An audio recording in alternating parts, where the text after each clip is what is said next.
Started. So it's my honor to introduce our speaker, Dr. Regina Cunningham. Dr. Cunningham is an accomplished nurse executive, scientist, and educator. Just this past April, she became the Chief Executive Officer at the hospital of the University of Pennsylvania. And she also serves as Adjunct Professor and Assistant Dean for Clinical Practice at Penn Nursing.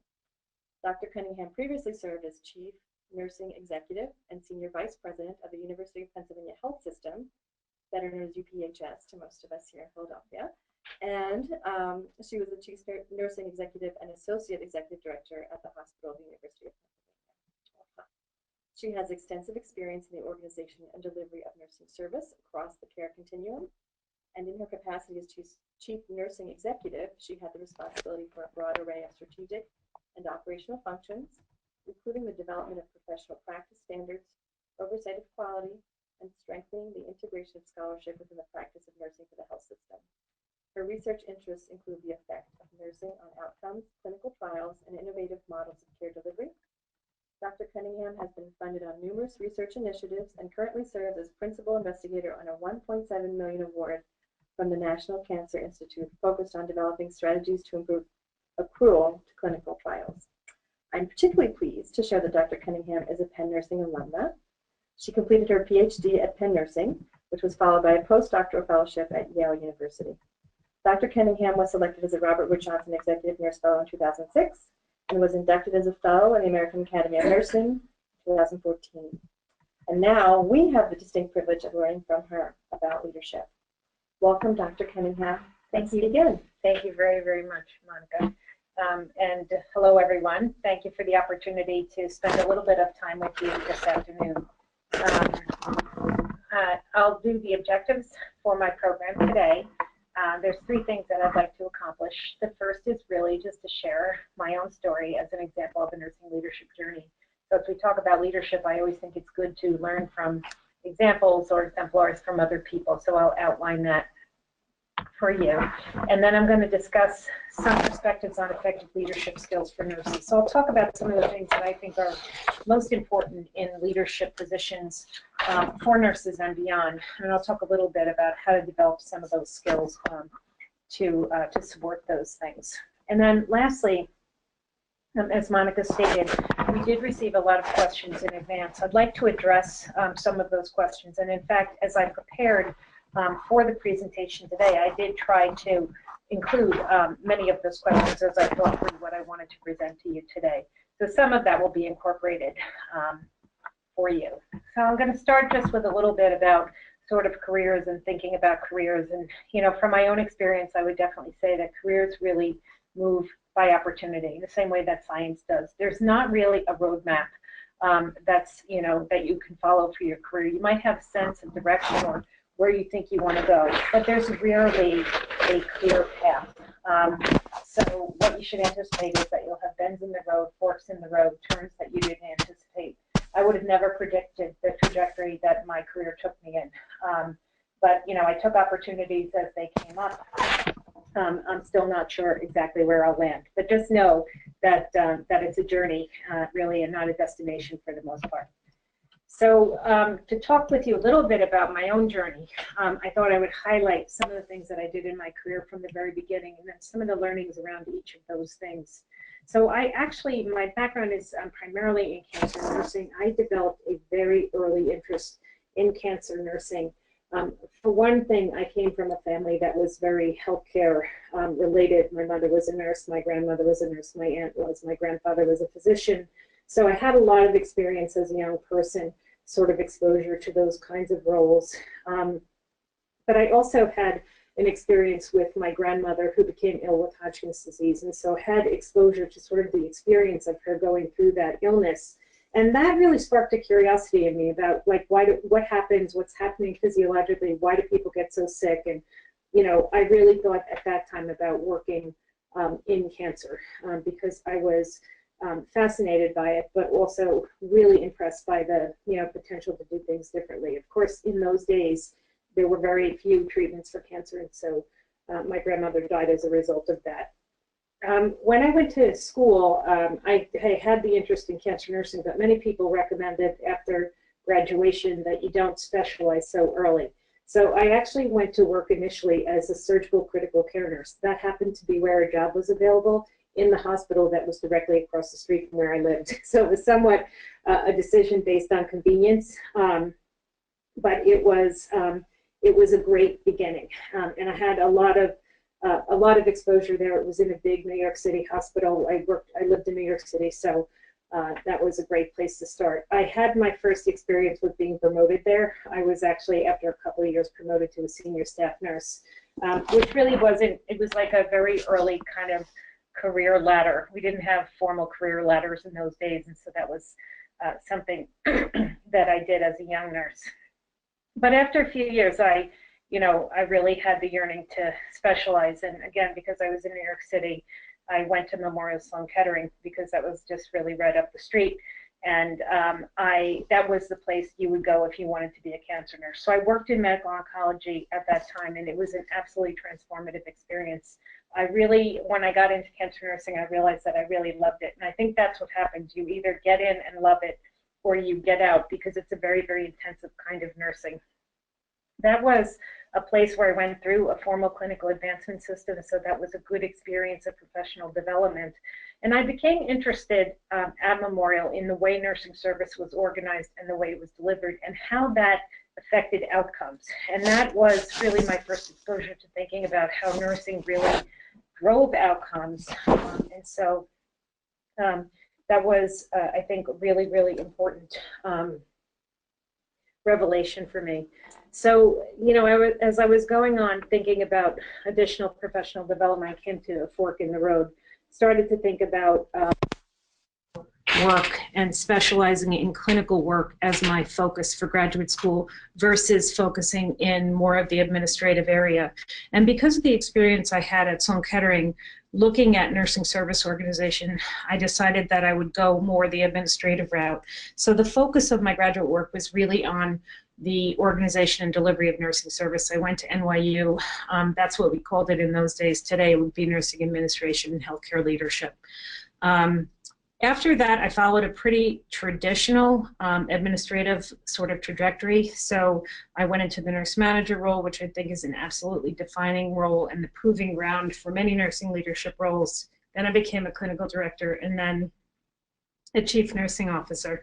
So my first CNO role was in a small cancer center. And it was a new program, and I was the first CNO there. So I had the opportunity to learn an incredible amount about how cancer centers work, the cancer research enterprise and the role that that plays in a cancer center. And it was really a great, great experience. While I was there, I decided that I would pursue my doctoral work. I looked carefully for a faculty match, and I found one at the University of Pennsylvania School of Nursing in Dr. Ruth McCorkle, who became a mentor to me. She had tremendous expertise and was an internationally renowned cancer nurse researcher. And so I connected with her, and she really provided the oversight and framework for my doctoral work. I did a secondary analysis which looked at the effect of advanced practice nurses on clinical outcomes in patients that were undergoing radical prostatectomy. In those days, we did radical prostatectomies. There were no robotics. Terry Richmond served as my dissertation chair and was also a really important mentor for me at that time. When I finished my doctoral work, I actually was recruited back to New York City, to Mount Sinai, and that role was exciting because it was expanding beyond nursing. So it was an important leadership role in the cancer center that really, it was about the cancer program and developing the cancer program, and it had aspects of cancer nursing, cancer operations, cancer research, cancer financing. So that was a broadening sort of my leadership responsibilities, which was a great experience. And I was very, very happy there. But then I received a call from Penn from somebody at the Abramson Cancer Center, Phil Ocala, who spoke to me about an interest that he had in developing a nursing leadership role in the Abramson Cancer Center. And so that was, I helped him to develop it. He called me sort of in a consultative way, asking about, how it should be structured. And so we had a lot of dialogue about that. And then, he actually recruited me into that position. It was another fork in the road because I wasn't anticipating at all leaving New York City, where I had lived for a long time. but it turned out to be great. And then from there, I was in that role for a couple of years. And then the chief nurse at HUP, Victoria Rich, who was my predecessor in that role, announced her retirement. And so I decided that I wanted to apply for that position, and did, and went through the very rigorous process. And then became the CNE at HUP, which was an incredible experience, but that was also another big fork in the road, because I was going then from an all cancer, world into sort of the, a much broader healthcare context. And so there were lots of things and lots of specialties that I didn't have experience with. So that was a fabulous experience and a great learning opportunity, but also the first year, a very steep learning curve. But it was great.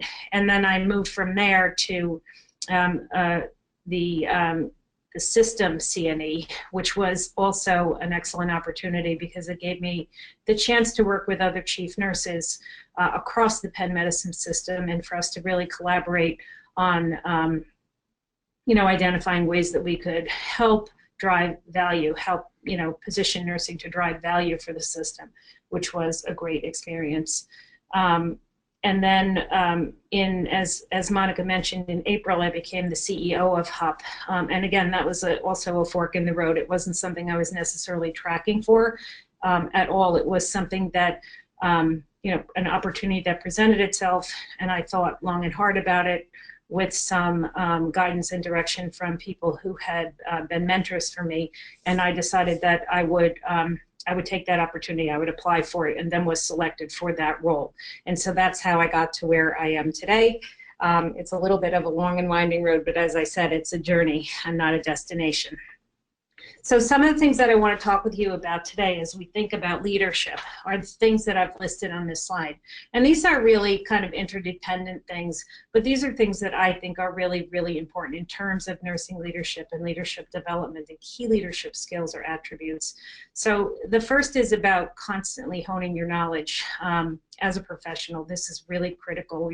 We're knowledge workers, so you have to think about doing this. I'll talk about each one of these in a little bit more detail, so I'll just kind of run through this.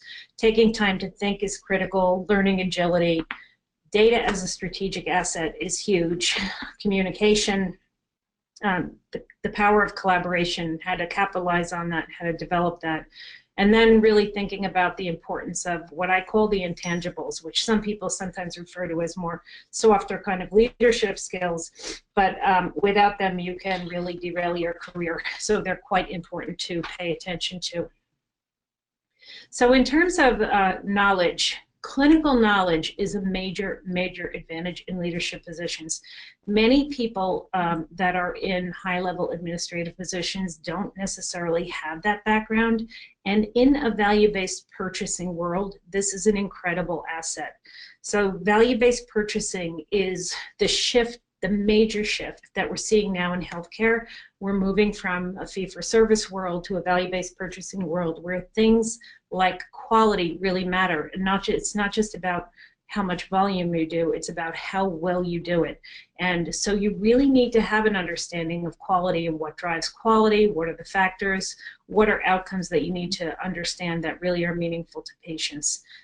I typically define value as outcomes that matter to patients over the cost of delivering those outcomes. So having clinical knowledge really is a very, very powerful thing in this world.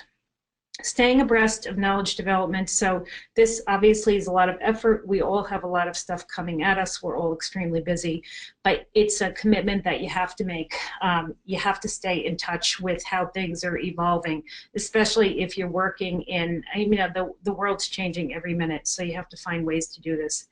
I would suggest reading really broadly, so reading in healthcare, but also reading more broadly, because there's so many factors that influence the contexts that you work in. And so being well read is actually very, very important. Taking opportunities to gain experiential knowledge. What do I mean by that? Raise your hand. We learn a lot through experiences. And so lots of times things will come up, stretch assignments or new things that are happening in the work environment. Take a risk, step out, raise your hand to gain the knowledge and experience, because that really helps to make a difference. Using resources, really important. We have access to all kinds of knowledge resources in our work environment. So tapping into those can make sometimes things more efficient. You're learning more efficient. So that's important. Validate your understanding through people. Again, I believe really important to learn from experts. You have access to a lot of experts in your work environment, so validate your understanding so that you're clear. And then I think lastly, developing yourself as a thought leader is really, really important. So thought leadership is something people really, really look for. People want to follow thought leaders, and in healthcare, this is really, really important. People are going to seek this out. So developing yourself, establishing yourself as a thought leader is critical, but you can't do that unless you're really constantly sort of honing your knowledge and keeping in touch. So the next thing is taking time to think, and then I added and talk here. So let me give you a little bit about this. So I think it's important to step back periodically from what you're doing to get clear on what you're doing. So what happens is nurses are incredible doers. We love to do things. But what happens is we don't often step back and look at what we're doing, look at our practice, look at how things are working. And this is important for us to begin to really do more systematically.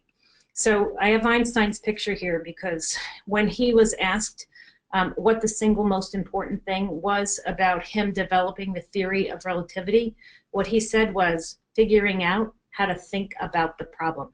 So just figuring out how do we think about this. And a lot of times we are faced with incredible complexity at work, especially those that are in academic medical center environments. There's always a lot going on. So how do we get our heads around some of the things that are challenging us in the clinical environment today? And then talking about it is important too. So first of all, people don't know what you think unless you talk. So talking about things is very, very important. But also dialogue can help to shape ideas. And so that's also something that I think is critical. Talk about how you're thinking about things to other people is important. By doing that, you can actually shape the thinking of other people. So you can get to a place, where you have a higher understanding. But thinking, I often tell people, I actually get paid to think. That's a major part of what I do, and I think as leaders, that's something that we really, really need to ensure that we're doing well.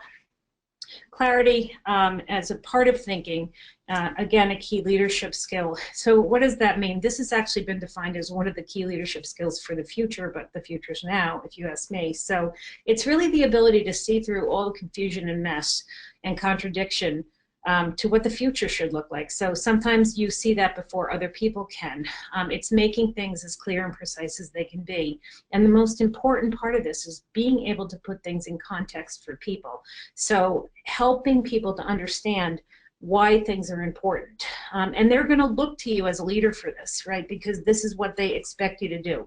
They want to know what things mean. They want to know why it's important. They want to know what's in it for them, and they want to know how they can contribute. So you have to be able to put things into context and to be able to be very, very clear about the direction that things need to move in. Challenging the status quo. This is about, not being complacent with the current line of thought. I like the quote from Warren Bennis, which is, the manager accepts the status quo and the leader challenges it. I think we, as leaders, we always need to challenge the status quo when we're not satisfied with it. So one way to do this is to think about the last time you asked, why do we do it this way? It's the importance of coming at things with a fresh perspective, with a new pair of eyes, with a beginner's mind, thinking about, are there better ways to do things? And I would encourage you, when you do that, to be bold. It can be very, very daunting to do this, particularly when you're working in an institution that's steeped in tradition, where people have done things the same way for 100 or 150 years. It's challenging, but you have to have the courage to really be able to do that, because I think it's something that really helps us to drive toward the future. So the next is about learning agility. And so learning agility is something that we're seeing more and more about in the literature. And essentially, people that are described as learning agile are able to process information, and new situations faster than other people, and they can sort of adjust on the fly. Sometimes people say that it's people being able to apply what they already know to new situations that are different very, very efficiently. So why is that important? Because when you think about the context that we live and work in, it's very, it's somewhat unstable. So I always use the VUCA acronym, which was coined by the military in the early 1990s. And what it stands for is volatility, uncertainty, complexity, and ambiguity. And that's kind of the world that we live in. We live in an uncertain world. We live in a complex world. Lots of things are ambiguous. And so things are changing all the time. And you really have to be able to be flexible, to be nimble, to turn on a dime. So learning agility can really help you to be successful in a context where you have lots of things changing rapidly. So who are people that are, how do you define and how do you know when you see people who are learning Agile? These are people who have a high degree of flexibility, they're open to information, and they can apply insights even from missteps. So people that are very comfortable with kind of learning from their mistakes, taking their mistakes, dissecting them, and learning from them and changing their behavior. When you think about it, this is what a lot of sports teams do, right? They look at every play that went wrong and they study it, and they make changes based on that. So I think that that's, you know, something that we're looking for.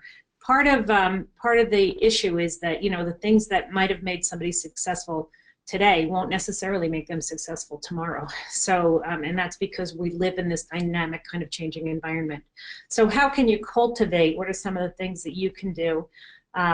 You know, think about things more innovatively. So when you think about your approach to a particular issue or problem, you might come naturally to sort of a solution, but you should, one approach to support learning agility is to say, well, maybe what are some other alternative approaches? What are some alternative strategies I could look at, and come up with a list of alternative solutions. So what's more innovative is something that can help to support that.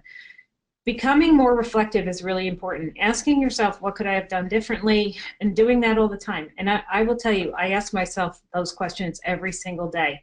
I mean, I might go through the day, go through a series of meetings and say, I could have done this better. What could I have done? You know, sometimes I'll ask other people for feedback, but also do it in my own head. Like I'll just kind of review it and say, what could I have done better? You know, what went well, what didn't go well, what would I change next time? It's a very, very active and deliberate process, and I think that that's something that really is important among leaders. Taking risks, so just kind of like being bold and saying, I'm going to try this. Michael Jordan said that you miss 100% of the shots you don't take, so just thinking about, you know, I mean, what do you have to lose? Not being defensive. So it's not personal. Like work is not your personal reality show. So you should, you know, you have to step away from being defensive and really take the opportunity for feedback so that you can learn from it. And then be audacious. So just, again, that's really more around kind of being bold. So those are some skills that can help to cultivate learning agility among leaders.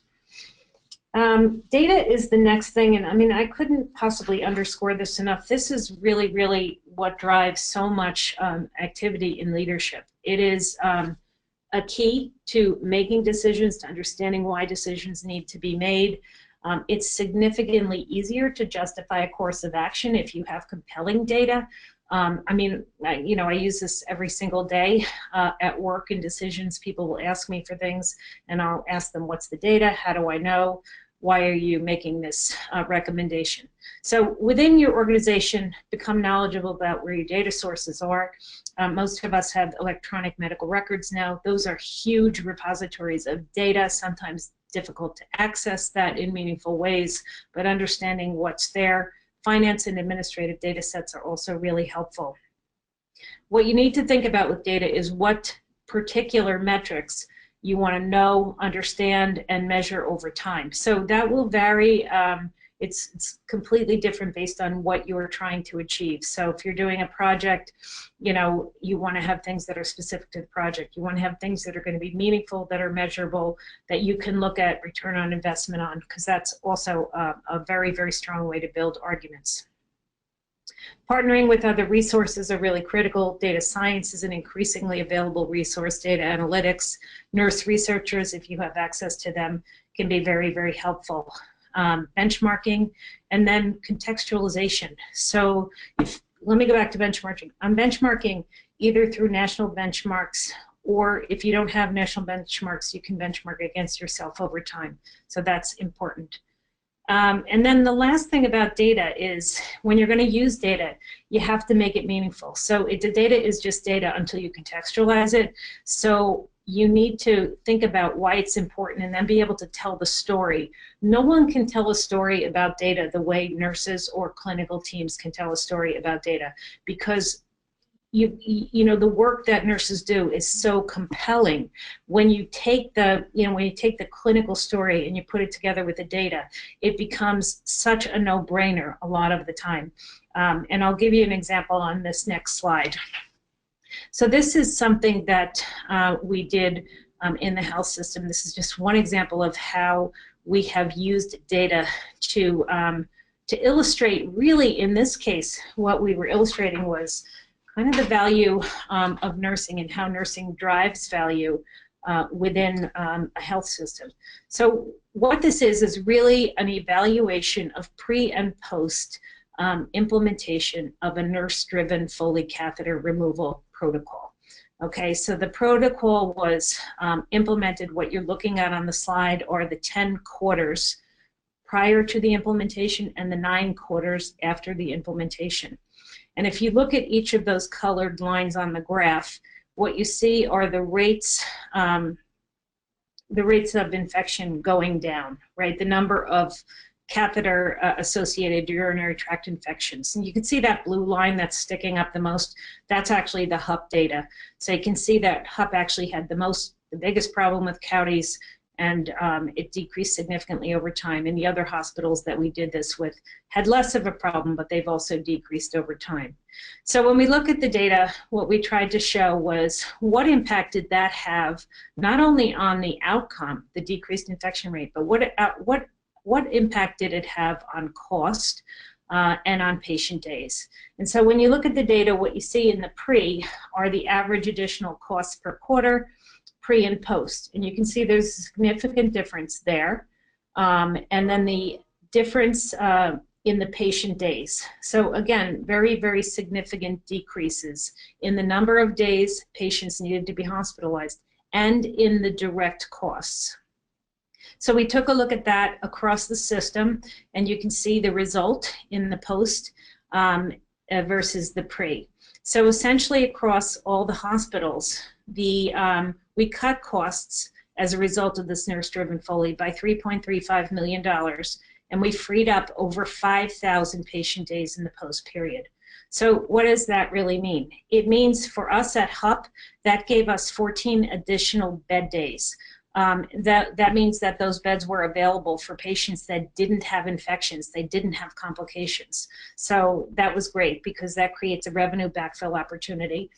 But the most important outcome that this is showing is that this many people, a significantly lower number of people, experienced an infection. And so from the patient perspective, that's an outcome that really matters. So this is a way of sort of tying up sort of the clinical piece with the finance piece, with some of the operational pieces, but it's a way to use data to illustrate something that's going on in your organization. And when I presented this slide to the senior leadership at Penn Medicine, it really resonated because it was easy for people to see when you use data and convert it like this into how impactful what nursing is doing will be. So this is just one sort of simple example, but I could give you many where we use data to tell a story to drive positive changes.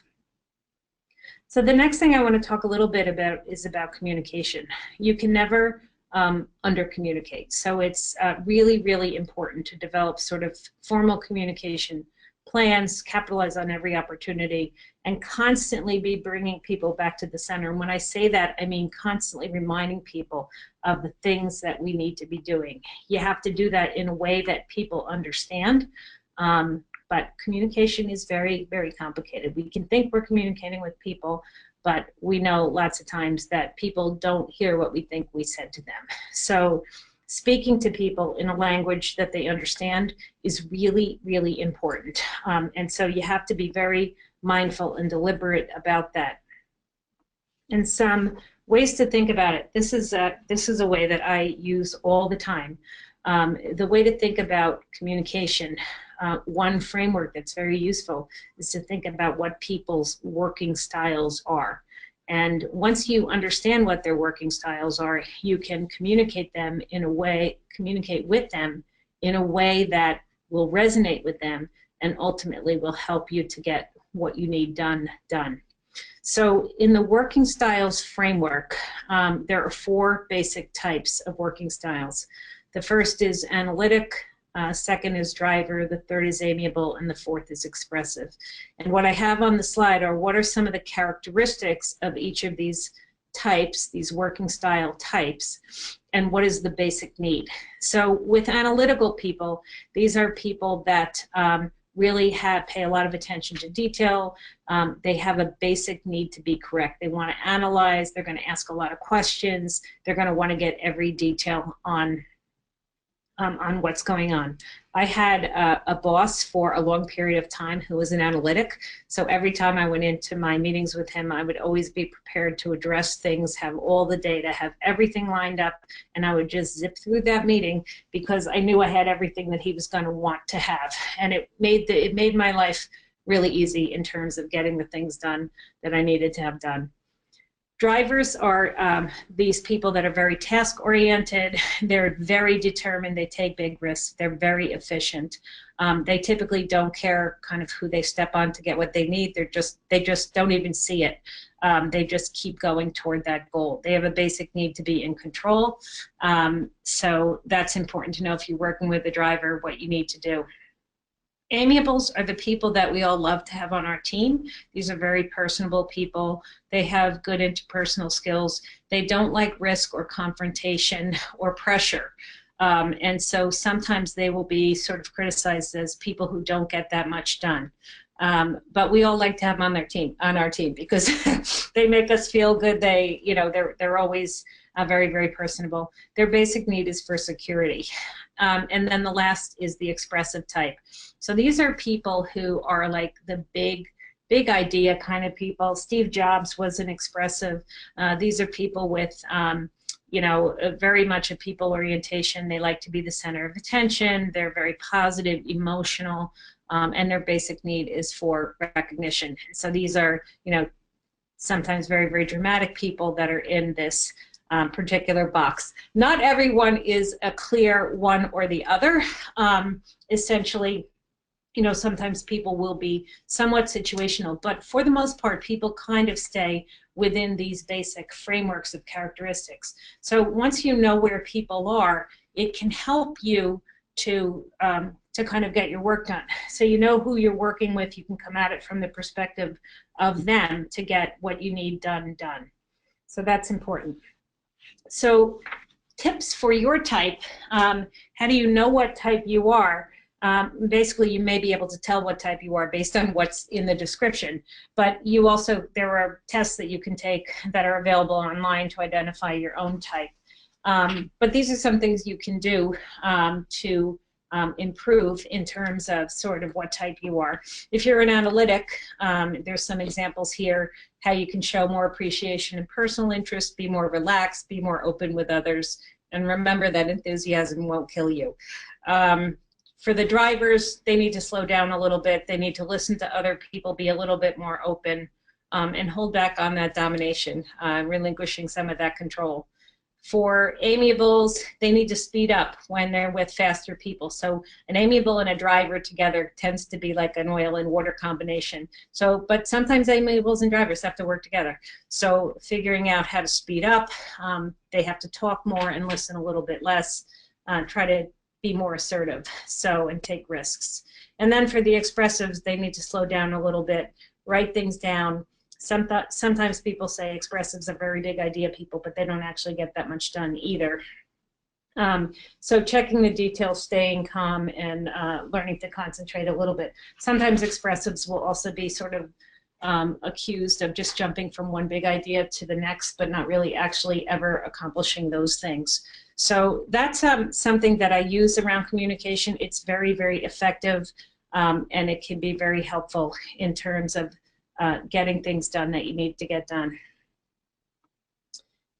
Next, I want to talk a little bit about collaboration because I think this is absolutely essential. So it's really important in the healthcare context that we work in also because the complexity of the environment that we work in is just, really substantial, and it changes and increases really every day. So there's locus of control for like critical aspects of management. It's really usually spread across a number of different decision makers, different teams who are involved who need to have a stake in the decision. So it's a very complex world, and in order to get things done, you really need to have collaboration to drive outcomes in a complex work environment. So what are some of the things, when you think about collaboration, building skills, you have to remember that relationships are at the heart of collaboration. So, when people say it's all about relationships, developing relationships really, really important. And then, making good on things, keeping promises to people. How do you develop a good relationship? Those are things you need to think about. Building trust, finding common ground, connecting your priorities, so understanding what other priorities are, and then trying to figure out a way to connect your priorities to them so you find some common ground can be very, very effective way to get to a common place. Representing the interests of others is important. So within a collaborative environment, you want to make sure that you understand the interests of other people and that you're representing them in a way that's meaningful. Stakeholders, if you're going to try to advance an initiative, understanding who the stakeholders are. And that's not just who the obvious ones are. You have to do your homework. You have to get the backstory. So a lot of times there's a history, there's an agenda, a hidden agenda, politics that go along with things. So you have to be able to kind of understand this and make sure you do the legwork. I tend to use a lot of key informants. And so a lot of times I just know that in my role I'm going to get information that's filtered. I'm aware that people are going to tell me things from a certain perspective. So I like to go to the front line a lot to talk with people directly. And I'll use people who I trust, who are at the front line or in different positions to provide me with unfiltered information. I think that is, if you don't keep your ear to the ground, sometimes you can really miss the boat on things, and so that's important in leadership. Figuring out who is the best, how to constitute the best teams for certain initiatives, really critical. Engaging early adopters and getting diverse perspectives. If you don't seek out those perspectives, you can really foil your plans because you have to understand where people are. You don't want to have sabotage going on when you're trying to build a collaborative team. Boundary spanning is important, particularly today where healthcare is going on in lots of different settings of care and we need to communicate across. You need to think about really busting out of silos and building bridges. Busting out of silos is really hard. It sounds easy, but it's not. It's because they are, again, like really, they're inbred in many respects, and people are just used to them, and it's just the challenges of changing behavior. So they're used to doing it a certain way in a certain silo, but we really need to be deliberate and mindful about changing that. And then cultivating those relationships and hardwiring partnerships. Once you have success in a partnership, it helps to build for the future.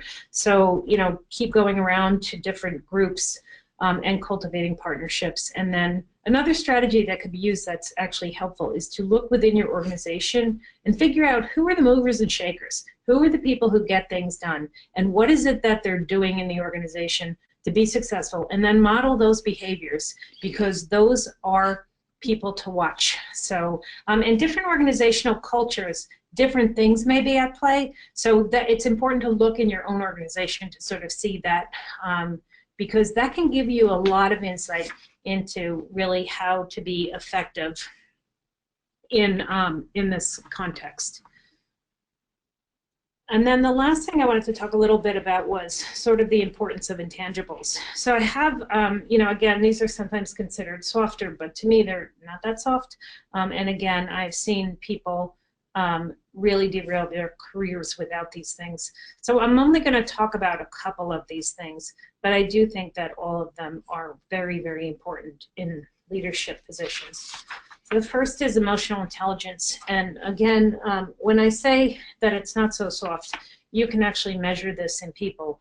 But this slide comes from the the Goldman article, which is sort of the classic Harvard Business Review, and he's the author of the major book on emotional intelligence. So I won't go over all of this, of course, but I call it the sine qua non for a very good reason. I wouldn't leave home without this one.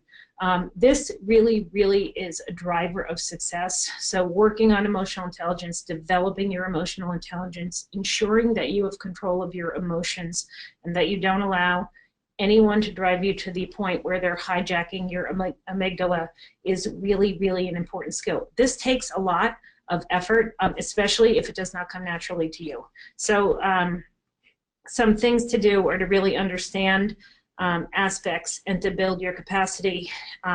This ties back to cultivating effective communication skills and relationships and things like that. Some things to do are to really watch your stress or to know what pushes your buttons in terms of stress, when you might react, listening to your emotions and getting feedback from people. So those are some of the important things about emotional intelligence. Vulnerability, also really important. If you're going to kind of be innovative and take risks, you have to be okay with being vulnerable. So this is part of a famous quote by Teddy Roosevelt. But the bottom line is what's in red. There isn't any effort without error or shortcoming. You have to be okay with that.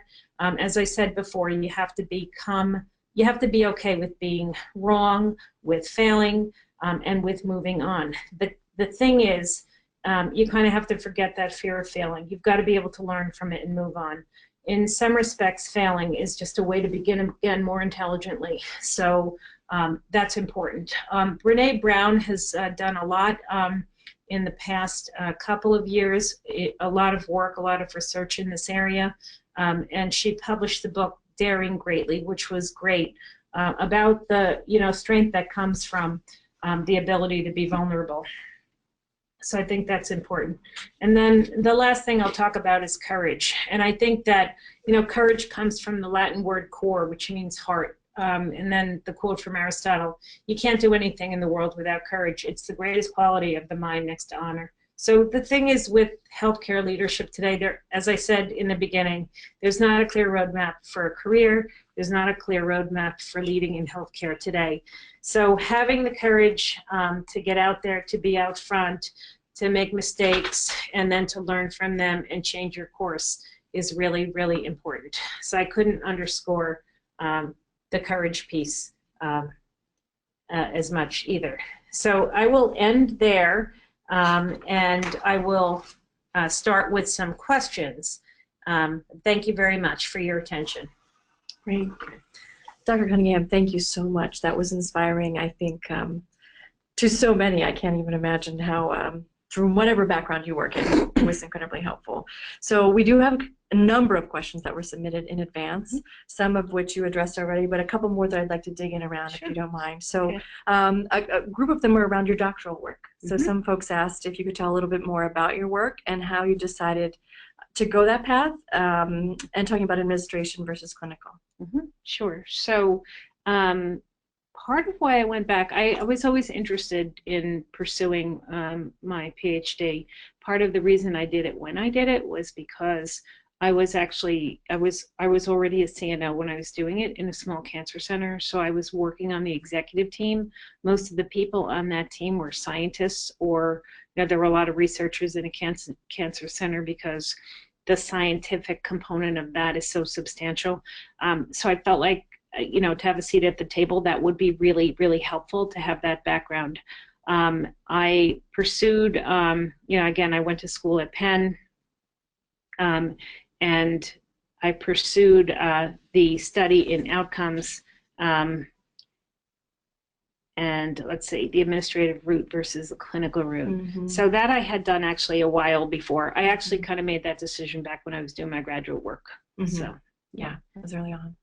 Great. So, and then how do you feel that your doctoral preparation really impacted your daily decision making? I think it had a huge impact. So essentially, I can almost remember the point in time in my doctoral study where I felt like my whole thought process had changed. So it was like in the second semester probably of the first year, and I was doing the coursework, and going through that very, very rigorous process, I think really changes the way that you think, and that has been immensely helpful, because I really never thought the same way again. So I think I approach things in a very rigorous kind of manner, and a lot of it was instilled in me at the School of Nursing at Penn. Mm-hmm. That's great. Yeah. And then the final question in this area is, do you think you would be in your current role if you hadn't obtained a PhD? And why, and why not? Well, interesting. I don't think you have to have a PhD to be in this role, because a PhD prepares you to be a researcher, prepares you to be a scientist. Mm-hmm. And that's not what I do. I've always, in my previous roles, always felt that science was a very, very important driver of advances in care, and always supported an environment where science in nursing could happen.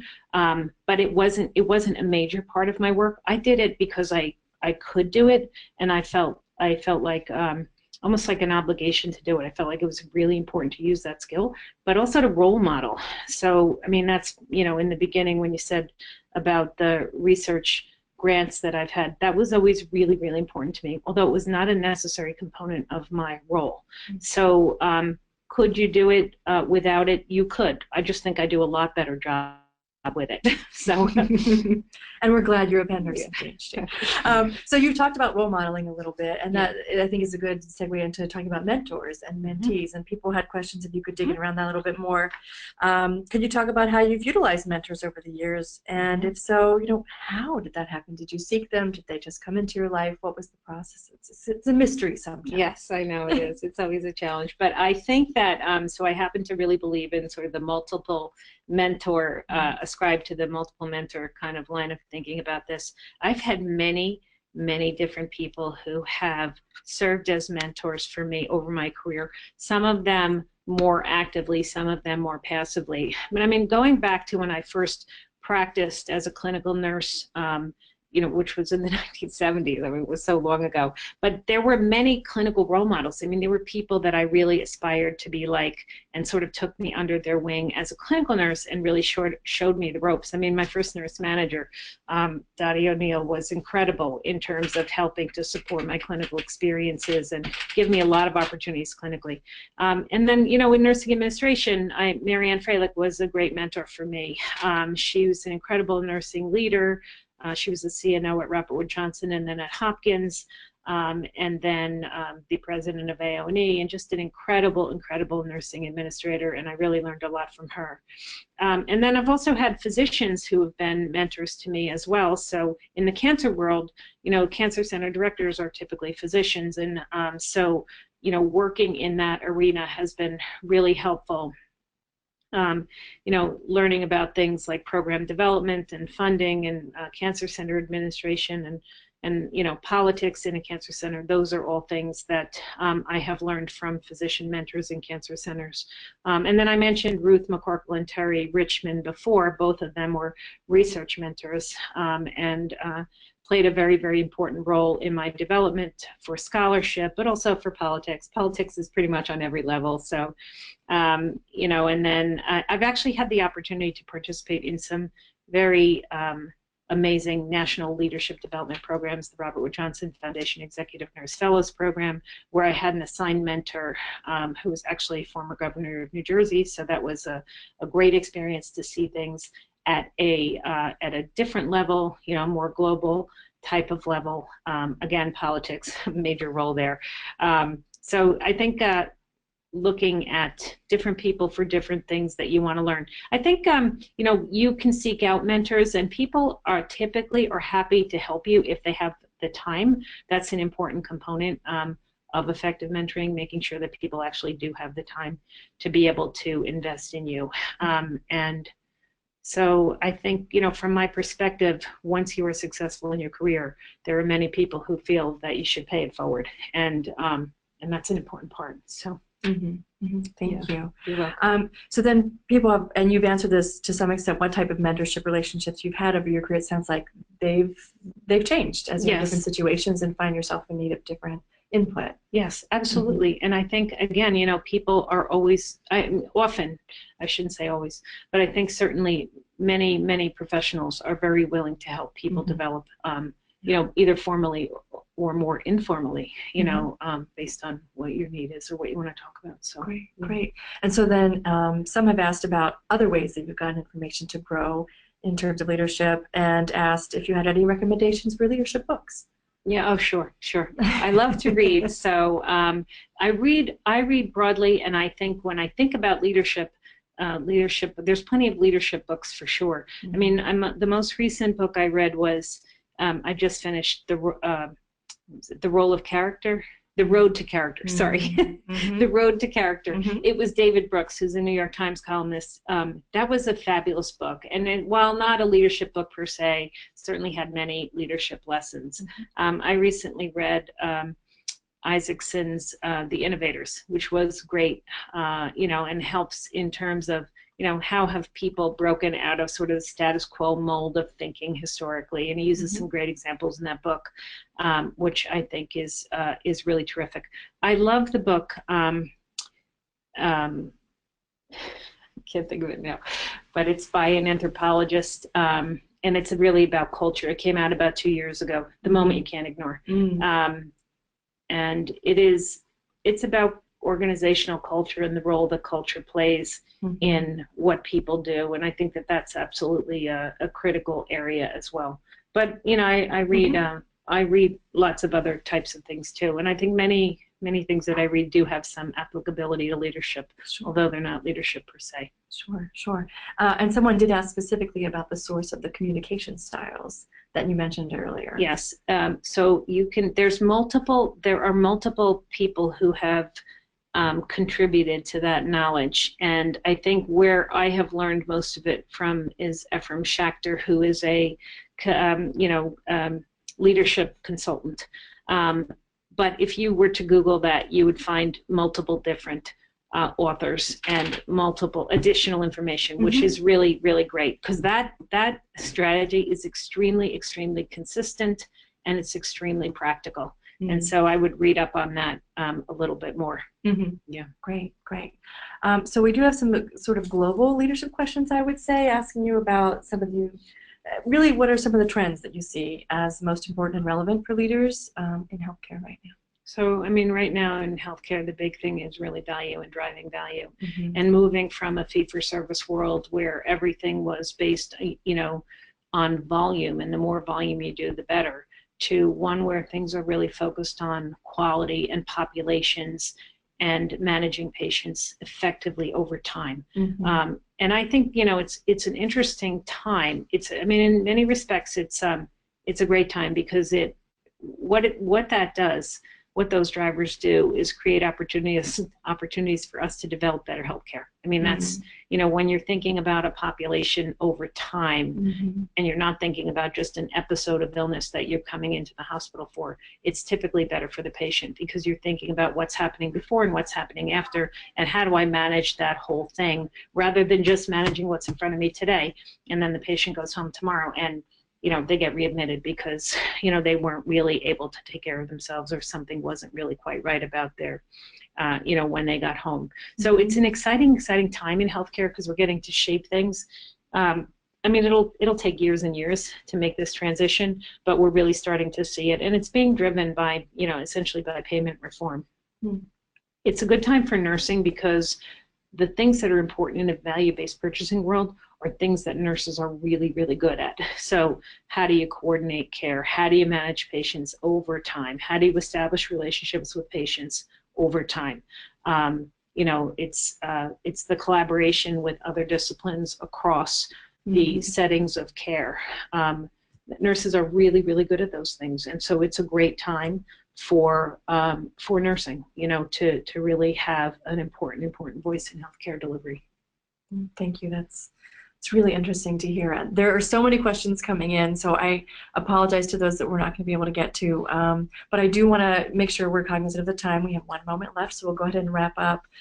So I want to formally, of course, say thank you, Dr. Cunningham. My This was pleasure. terrific. Thank you for organizing. Yeah, we really enjoyed it, and I think we can all say that we really appreciated hearing from you today. As a reminder to our attendees on the call, we do have a couple of events coming up that might be of interest.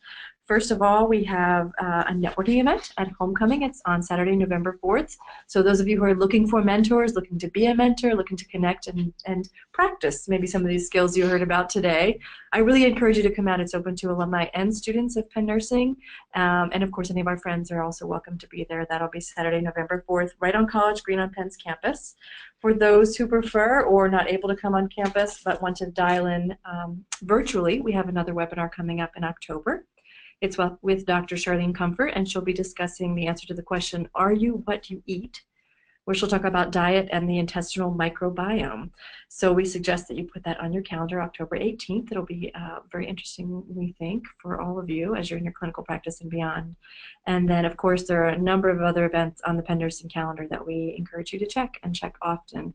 So again, no matter where you are, we hope that you have appreciated being part of this today, that you'll join us at another time in the near future, and that you'll consider getting involved with Penn Nursing Alumni. The network is stronger by all of you taking part, and we have a place for anyone and probably almost anything you might be interested in doing. We'd love to work together with you.